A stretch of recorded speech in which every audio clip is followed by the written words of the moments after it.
Hello, this is Gaetana with Portland Volvo here in Scarborough, Maine. Today we're going to look over the 2023 Rivian R1S Adventure Quad Motor SUV in L-Cap Granite. It's got 21-inch wheels.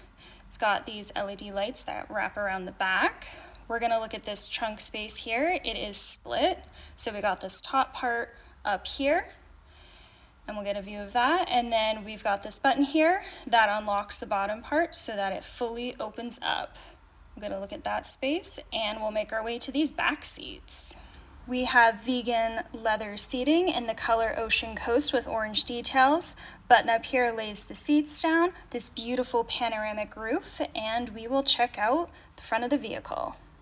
We have a key fob and a key card for this vehicle. When you unlock it, the handle flips open, and we'll take a look in here.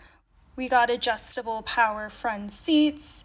This is a 7-seater vehicle. It's also got a front trunk, heated steering wheel, heated and ventilated front seats, a 12-inch gauge cluster, and a 15-inch touch screen, navigation, 360 camera.